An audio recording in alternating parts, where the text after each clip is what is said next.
Estamos começando o Viva Mais, o seu programa de saúde. E eu, Ana Paula Sorrentino Delvaux e Miguel Sorrentino Júnior, entrevistamos todas as semanas grandes especialistas dessa área de saúde. Falamos de como viver bem, com mais qualidade de vida. E aqui vocês vão saber com esses grandes especialistas que a gente faz questão de escolher para você o que existe de melhor nos tratamentos, tanto na parte de prevenção como na parte curativa. Vocês também já podem participar conosco, vocês já sabem disso, né? A gente tem recebido muitos e-mails e a gente agradece muito pelos e-mails e pela sua participação através do nosso site www.programavivamais.com.br. Interaja conosco, nós temos também uma página no Facebook. E hoje os nossos convidados são o Dr. Beno Beck Júnior, que é psicólogo, doutor em psicologia pela Universidade da Barcelona. E o Dr. Zanini, Dr. João Zanini Filho, que é médico do esporte. Então, sejam bem-vindos. Os dois já vieram, acho que não juntos, né? Não. Cada um veio num programa separado. Mas, olha, vem tanta pergunta para vocês. Sejam bem-vindos. É um prazer ter vocês conosco novamente. Olha, é um prazer mesmo, porque os dois não têm problema nenhum com o vídeo. Eles falam muito bem, né? Muito bom. Acho que hoje nós vamos ficar só de telespectador aqui assistindo. Não, eu vou adorar. Só vão levantar a bola, né, Ana, e vão ficar aqui. Hoje, quando eu sugeri a pauta, eu já tive uma aula maravilhosa de manhã. Olha, vocês vão babar com o assunto de hoje. Que, na verdade, é uma pergunta de telespectador. Mais ou menos a pergunta se refere ao seguinte, né? Por que hoje os jogadores de futebol têm menos habilidade do que antigamente? Eles rendem menos. A pergunta rendem do paciente, menos, por que eles rendem menos? Quer dizer, isso é uma verdade? Quando a doutora Ana me perguntou de manhã, bom, primeiro que é um tema muito interessante. E aí eu falei em mitos e verdades, né? Certamente isso é um mito. Eu posso falar de cadeira porque eu fui jogador de futebol profissional, do Internacional, e depois fui treinador do Grêmio, também dos profissionais. Infelizmente, desculpa. E trabalhei nos dois, né? No Internacional e no Grêmio também como preparador físico. Então, o futebol foi a minha vida até hoje. Eu torço para os dois, para o Grêmio e para o Internacional, porque eu torço pelo... Você consegue torcer para os dois? Sim, consigo torcer para os dois. De vez em quando eu torço muito pelo Grêmio, quando saem algumas babaquices lá no Internacional, né? Contrato algumas pessoas que eu julgo que não são pertinentes, o Grêmio também, e aí eu torço para aquele que está mais adequado, que está treinando melhor e coisa. Então eu superei esse problema. Bom, na parte da pergunta, mitos e verdades. Isso não é verdade, é um mito, né? O que acontece hoje? O jogador de futebol, ele tem uma habilidade muitíssimo maior, porque é muito mais treinado, e um médico que era médico do Internacional, uma pessoa que não era talvez nem especializada, na época quando começou, no futebol tinha o treinador, tinha o médico e tinha o massagista, que não tinha curso. E o médico também não tinha nem especialização, existia. Isso começou a partir de 1975, com o Dr. De Rose fazendo o curso, isso aí a gente fala depois. Mas o Dr. Abílio de Ângeles, que era um velhinho do Internacional, ele disse, quando eu comecei a parte de preparação física, ele disse, mas Beno, o futebol vai, a partir de agora, realmente os jogadores vão começar a ser mais fortes. Consequentemente, as jogadas vão ser mais duras, o impacto vai ser maior e tal, e isso aí vai dar mais lesão. Eu falei, não, que é isso? Eu sou preparador físico e eu sei das coisas. Não, realmente ele tinha razão. O que acontece hoje? Um espaço como esse, por exemplo, imagina, nós temos um campo uma quadra de futsal. São 10, né? Antigamente saía jogada e tal. Agora é quase impossível, é uma marcação incrível. No futebol, por exemplo, os 22 que estão ali dentro, os dois goleiros a gente não conta porque eles estão mais dentro da goleira, mas são 20 que a qualquer momento eles atravessam o campo, independente da posição. Ou seja, eles chegam nas jogadas mais rapidamente e o impacto é maior. E com isso o que acontece? Tem muita marcação, tem muita tentativa de ataque, muito chute a gol e tal, mas é difícil de criar. Nesse tempo antigo, sim, era muito mais fácil de criar. Tinha um jogador com boa habilidade, mas muito mais por coisas já inerentes à genética dele, e algum treininho, porque agora está falando com o doutor Zanini ali fora, tinha muito campo naquele tempo e a gente adorava jogar e começou a rarear o campo, ou seja, os edifícios crescendo cada vez mais e os campos desaparecendo. Eu lembro porque eu chorava, de noite eu chorava, na minha cama chorava porque tinha sido tomado um espaço lá que era nosso de jogar futebol, que era a nossa delícia. E, por exemplo, naquele tempo era isso, o treino que a gente tinha era isso. E os treinadores eram ridículos. Realmente, ainda tem hoje, né? Ainda tem hoje treinador ridículo. O camarada não sabe nada, não é bem formado, então ele grita. Grita é o cara torcedor. Tem treinador torcedor. Hoje ainda tem. Melhorou muito, os treinadores melhoraram muito. Preparação física melhorou muito. Com isso, o que aconteceu? As escolinhas cresceram. Grêmio Internacional, quando abriu, o doutor Zanini foi do Grêmio, trabalhou no Grêmio, sabe disso. As escolinhas tinham milhares e milhares de pessoas que se dirigiam para ali. E quantos jogadores o clube buscava? Até hoje busca mais ou menos um número mágico de 25. De 10 mil, saem 25. E o resto jogavam fora. Aí se deram conta, uma pessoa gerente, um sujeito administrativo, e de cabeça começou a dizer, um pouquinho, quantos vão embora? Todos vão embora. E milhares vão embora. Vamos fazer o seguinte, vamos fazer escolinha.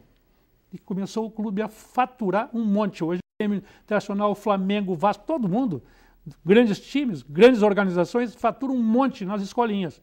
Vão ser jogadores, a grande maioria nunca vai entrar num campo para jogar um futebol profissional, não. Mas realmente, da grande quantidade, nós temos qualidade hoje, muita qualidade. No momento atual, por exemplo, melhorou bastante o domínio, a técnica, seja o movimento, tá? A área motora melhorou muito, mas muito mais policiada, muito mais disputada. Já a FIFA há bastante tempo pensou aumentar as goleiras, inclusive o campo. Como a FIFA também tem um monte de gente ortodoxa que não deseja, eu acho que não deve mudar mesmo, não deve mudar.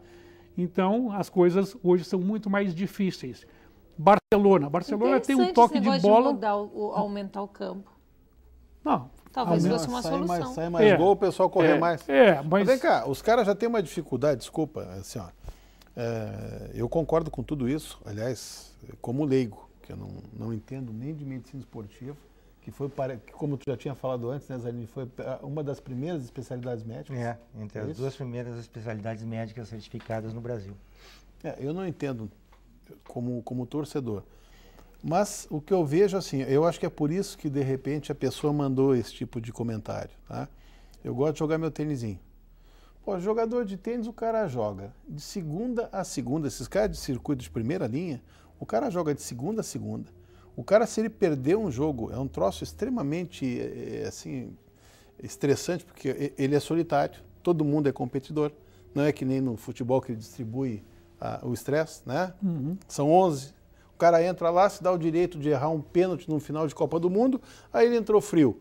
Se o cara no joguinho de tênis perder a bolinha, ele perdeu o dinheiro do hotel, perdeu o dinheiro da viagem e não ganha nada. Daí o cara joga tênis, o cara vai lá e, se ele ganhar, ele joga de segunda a segunda, poupam ele da segunda-feira seguinte, porque ele já entra na segunda rodada. Mas ele joga 2, 3 horas, olha o que foi a final do Nadal, essa última final foi o Nadal e o Djokovic, tá? Os caras jogaram 4 horas. Às vezes até 5. E eu cansei de ver, eu já fui assim, ver jogo em circuito, por amizade de treinador, que me deixaram ir lá sentar e ver os caras jogar, entrar na quadra, bater uma bolinha na quadra que os caras tinham jogado. O cara termina o jogo, Zanini, ele perdeu, jogou 2 horas, ele perdeu, ele vai lá, toma um banho de banheiro, esfria a cabeça, e de tarde ele está na quadra batendo bola. Por que isso acontece no tênis e o jogador de futebol tem que jogar 2 vezes por semana, 1 vez por semana, e se estressa, se cansa, se lesiona? Por que acontece isso? A cultura do futebol é completamente diversa, né? E o atleta não está ainda acostumado e não está preparado, não só no quesito físico, mas também no quesito psíquico, né, para suportar esse tipo de cobrança, esse ritmo de treinamento. há de se lembrar também que há vários jogos do circuito de tênis que são jogados em quadras cobertas, que é muito menos desgastante em relação ao clima do que um jogo de futebol em campo aberto com todas as intempéries climáticas. Claro que a gente tem que levar em consideração que a quadradura também é muito mais traumática do que a quadra de saibro, que normalmente a de saibro é num ambiente aberto. Mas me chama muito a atenção esse aspecto, porque o jogador de alto nível do futebol também tem o mesmo tipo de cobrança que um atleta de altíssimo nível, do tênis, do basquete, qualquer que seja. Embora o futebol seja um esporte coletivo, ele é baseado, ele é calcado, o sucesso cada vez mais em individualidades, né? Nós temos vários jogadores, embora pela primeira vez acontece isso, essa indicação de melhor atleta do mundo, melhor jogador do mundo da FIFA, pela primeira vez 8 jogadores de uma mesma equipe, no caso o Barcelona, estão sendo indicados. Pela primeira vez um jogador brasileiro, desde essa oficialização no início dos anos 90, está sendo indicado, que é o Neymar. Isso também, que não joga fora porque normalmente era o melhor atleta do mundo jogando no circuito europeu, né? Então isso já é um outro indicativo de que o nosso esporte o nosso futebol começa a ser levado com outro ar de seriedade também. Nós temos esse jogador especificamente dotado de uma inteligência esportiva, e isso o Beno pode falar também muito legal, porque a gente já discutia isso no início dos anos 90, né? A inteligência desportiva do Neymar foi trabalhada. O Neymar, desde que o pai dele, ex-atleta de futebol, descobriu que o menino tinha um grande potencial, começou a trabalhar o menino muito precocemente. O menino já vivenciou Europa com 12, 13, 14 anos. Jogar, né, vivenciar essa realidade. Teve um tipo de preparo diferente, tanto que para um menino de 17, surgiu aos 18 mesmo, né, já vê que ele não sabe, ele não identifica mais se ele qual é a lateralidade dele. É muito raro tu veres um jogador, isso é uma questão eminentemente física, não é questão tanto de habilidade, de genialidade, mas se vê que ele bate com a direita e com a esquerda, embora sendo destro, com a mesma facilidade. Isso foi treinado pelo pai, que viu nele, pai, as suas dificuldades. Então, ele tem uma série de situações, e outra coisa muito importante, ele praticou outros esportes, principalmente o futsal.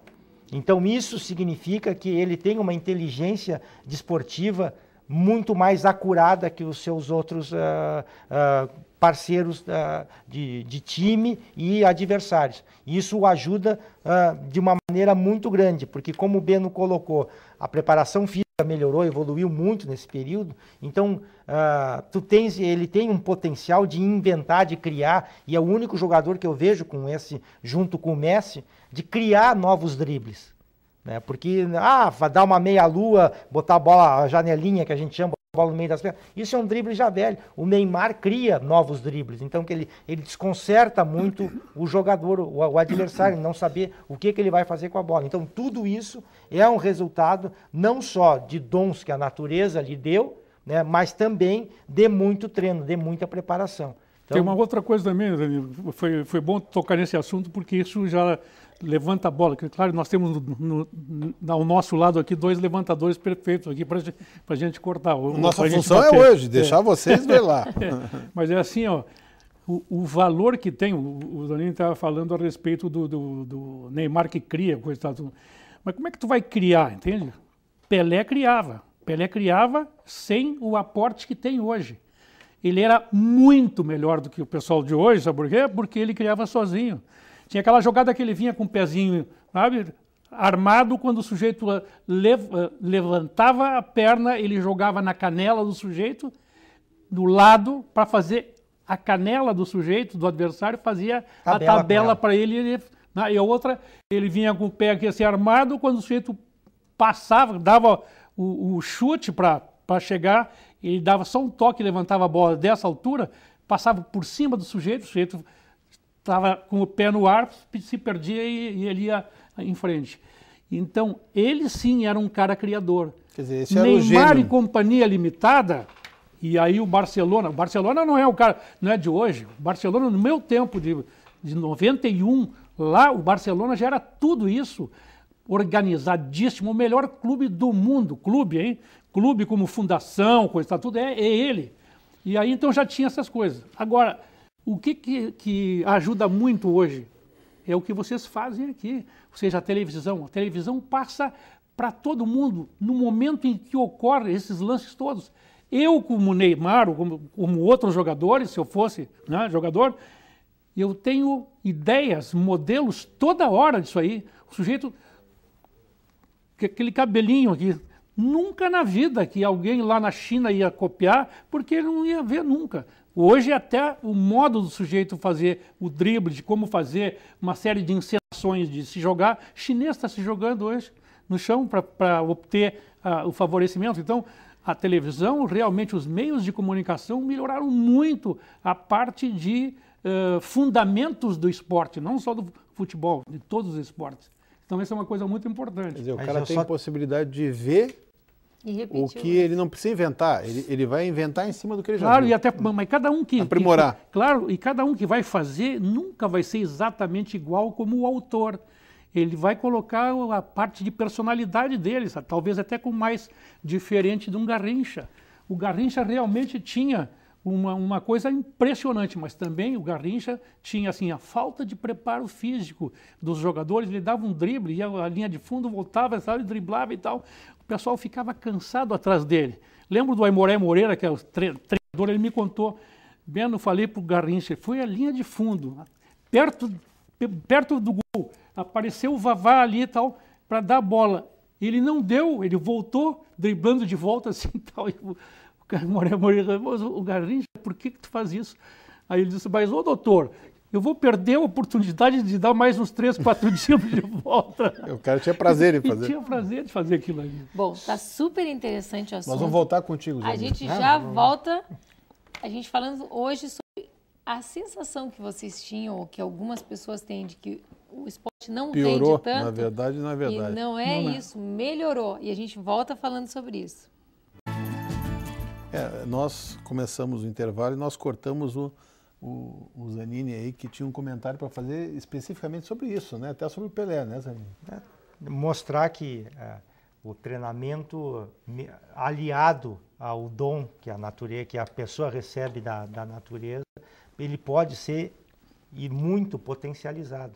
O Pelé já naquela época fazia um trabalho físico específico ou de tudo que se sabia na época, junto com o professor Júlio Mazei. Ele tinha um preparador físico particular. Só dele. Só dele. Tu vê como né? o Junto, investimento o Santos pessoal tinha, conta, né? E é um alerta que a gente sempre faz aos atletas de todas as modalidades, e principalmente o futebol, onde é dado muito o jogador a começar a um exibicionismo material em relação a automóvel, em relação a correntes, digo, rapaz, pensa no teu futuro e na tua progressão de carreira, e em vez de fazer investimento em tudo isso, tenha perto de ti uma equipe que, desde o fisioterapeuta, o teu preparador físico, um médico que vai te atender em qualquer canto do mundo que seja necessário, o psicólogo para te ter um bom embasamento, porque uma coisa é a gente estar conversando numa situação tranquila, adequada aqui.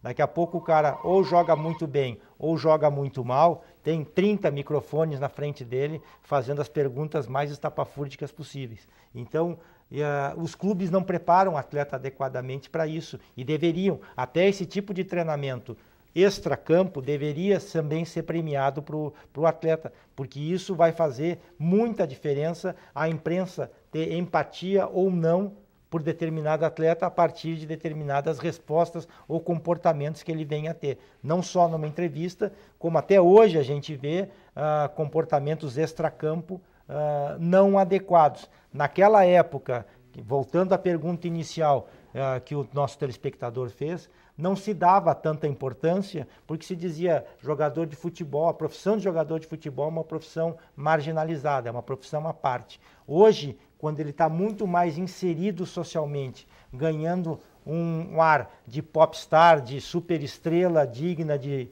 atriz ou ator de cinema, o jogador de futebol passa também, por conseguinte, a ter outras responsabilidades. E essas responsabilidades, essas cobranças vão ser cada vez maiores, porque não se tem ainda um limite a grandes emissoras de televisão, patrocinadores, não tem um limite da onde o futebol pode chegar, porque não entrou ainda significativamente em 2 mercados, em todos os aspectos, bilionários, quer seja de população, quer seja de dinheiro, Índia e China.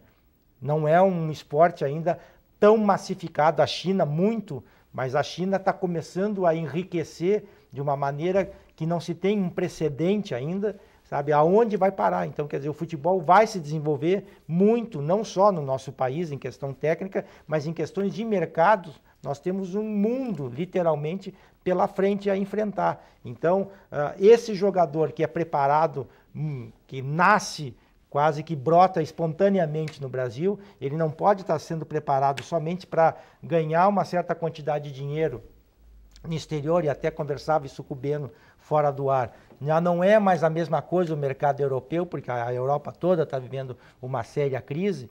Então não adianta ele achar que vai ficar 2 anos na Europa ou não se adaptar nem a 2 anos de Europa e ser repatriado para o Brasil. Quer dizer, ele tem que sedimentar o seu nome, ele tem que entender que a imagem dele é ele que constrói, é ele que vai fazer com que o seu nome seja cada vez mais divulgado, porque um dia esse menino de 18, 19, 20 anos vai entender que ele vai chegar, pode parecer que nunca, mas ele vai chegar aos 30 anos e ele vai ter, se tiver um mínimo de inteligência, vai ter um mundo à sua frente, de várias opções de profissão, quer seja como treinador, preparador físico, manager, enfim, ou negociador de futebol, né, para poder continuar dentro dessa área. Mas tudo isso vai depender do seu comportamento, da sua postura. Do investimento que ele faz nele. Deixou de ser aquela questão marginal para ser, se ele souber investir em si, ele vai ter um retorno em médio, curto e longo prazo também. Zenini, mas isso daí eu acho que podia ficar como uma lição de vida, né? Essa lição, assim, eu acho que funciona para todo mundo. Porque eu me lembro assim, ó, que eu tenho muitos colegas que, quando começavam a profissão, começava a ganhar um pouquinho de dinheiro, começava a comprar carro, começava a comprar bobagem para aparecer, tarará. Na verdade, quem investe em si, quem investe na sua profissão, vai estudar mais, investe em equipamento, se sobressai do outro. É que nem o Pelé fez, ele investiu nele, na carreira dele, ao invés de comprar carro, joia, corrente, que nem está dizendo andar com os correntões, ele investiu nele.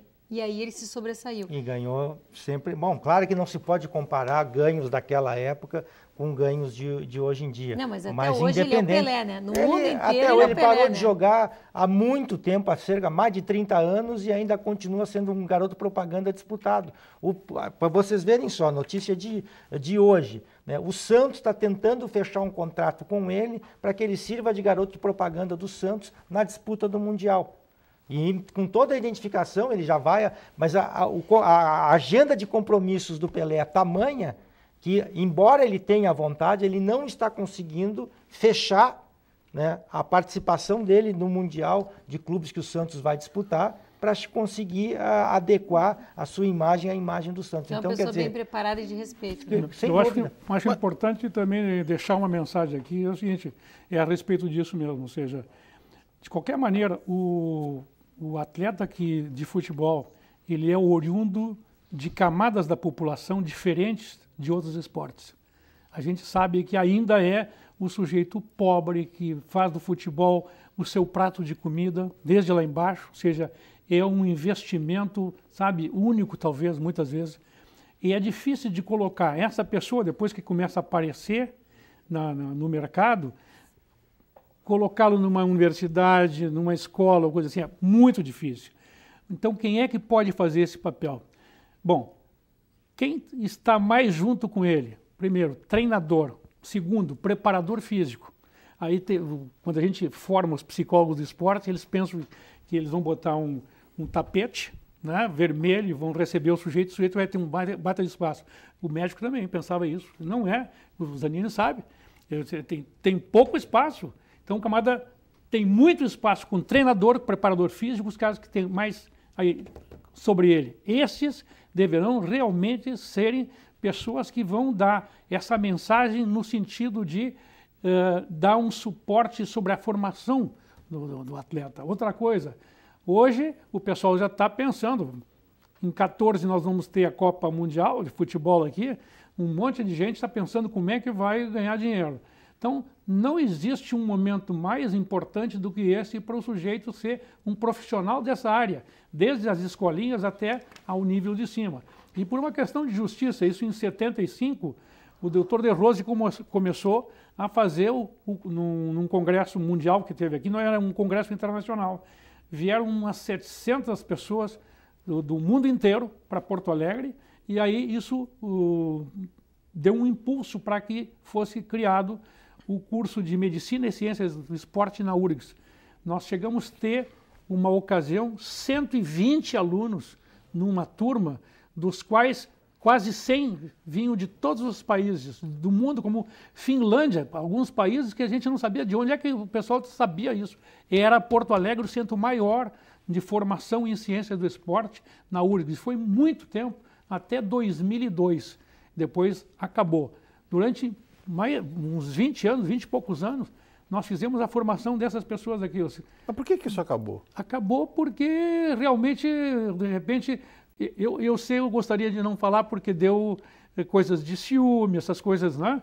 Aparece demais. A nossa equipe era uma equipe de professores realmente muito competentes, estão no mercado até hoje, mas é claro que deu algumas animosidades com a direção da escola, com a universidade e tal, e de repente acabou. Como diria o falecido ex-governador Brizola, conflito de interesses. É, isso aí. Mas me diz uma coisa que eu fiquei assim, preocupado. Tá? Vocês que já trabalharam em clube, os clubes ainda hoje não têm nutricionista adequada, psicólogo adequado, médico. Isso é comum o clube não ter? Muito, muito comum. Nós não podemos nos basear numa realidade falsamente divulgada.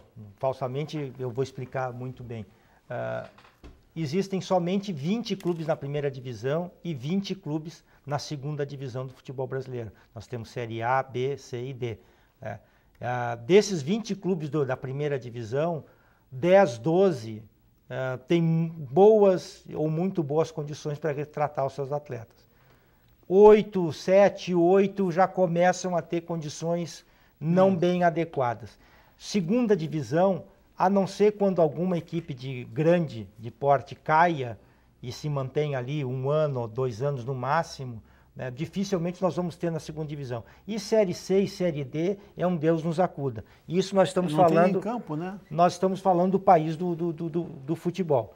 Então, imaginem o quanto de mercado e o quanto se perde, aquela questão que o Beno colocou muito bem no início da sua intervenção, quantos valores são perdidos, sabe, de jogadores de um nível entre o bom e o muito bom, que poderiam ser muito potencializados, trabalhados, porque se a gente for levar em consideração, por exemplo, que no futebol brasileiro, de 65% a 70% dos gols são feitos a partir de bola parada. O que é bola parada? Imediatamente após a sua reposição, até 4 toques. Ou seja, bate um escanteio, por exemplo, o jogador dá uma desviadinha e chega o outro e faz o gol. Então, tudo isso é originado, como a gente chama, de bola parada. No futebol inglês, esse índice chega a 75%.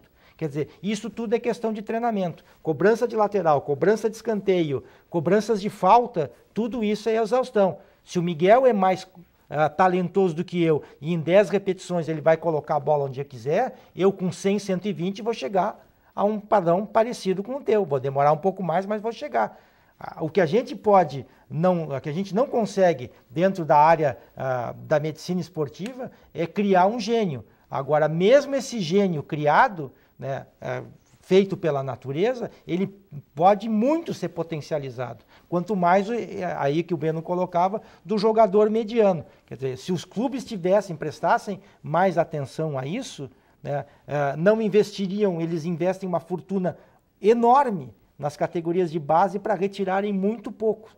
Tanto que a gente nota carências de posições até hoje. Há quanto tempo o Grêmio Internacional reclamam que não formam um ala ou um lateral adequadamente? Né? Centroavante, surgiu o Leandro Damião. Qual foi o anterior ao Leandro Damião? Sim, o Leandro Damião surgiu, não foi nem foi aqui. Na categoria de base. O cara jogava várzea fora. Foi trazido para passar pouco tempo na base do Internacional. Quer dizer, ele é um self-made player, né? Um jogador que praticamente se formou pela base. Agora imaginem esse menino sendo trabalhado desde os 14, 15 anos. Né? Além disso, tem um outro aspecto também que faz parte da organização dos clubes. Ou seja, não adianta o clube contratar um monte de cientistas do esporte, ou seja, ciências do esporte, e eles são uma equipe multidisciplinar. Não, tem que ser uma equipe interdisciplinar, ou seja, eles têm que se integrar, fazer seminários, buscar pontos fracos de alguns jogadores, ou seja, tem alguns jogadores que têm uma dificuldade, por exemplo, na parte psicológica. Em todas as categorias, Deno, porque não adianta tu detectares, fazeres um diagnóstico legal no profissional ou no infantil e não ter a sequência do teu trabalho ser interrompido por alguma pessoa invejosa. Isso é muito fácil de fazer, ou seja, o treinador principal... Também tinha que ter um psicoterapeuta, não tinha? Hein? Também tinha que ter um terapeuta, um psicólogo, não tinha? Não, a grande maioria deles? Certamente que sim. Os tenistas que tu falava, por exemplo, tem os principais, tem o seu. Não, eles têm uma equipe inteira. O cara tem um nutricionista, exatamente. Tem um psicólogo, o quiropraxista tem um médico, que está sempre... Exatamente. Tem o dele pessoal e tem o do campeonato. Perfeito. Agora, o treinador principal ele tem que estar integrado com todo o pessoal para saber assim, como é que anda o trabalho, que você tem que ter uma orientação geral a respeito daquilo. Porque quando sai o sujeito lá de baixo, de repente falta gente e se pega dos juvenis, gente, né, que joga bem, mas que nunca teve esse tipo de acesso com os profissionais, ele demora muito. E a gente sabe isso por pesquisa, que quando se troca um jogador numa equipe, um jogador só, isso demora quase 1 ano para ele se integrar de um modo adequado. Tem gente que não gosta, não, mas não é bem assim, então que tu é inteligente, me conta como é que é e prova como é que é. É assim, a pesquisa mostra. Então, realmente, a gente pode fazer bem mais. Eu falava antes, ainda quando os alunos estavam falando, a respeito assim, a gente vê todos os dias nos jogos.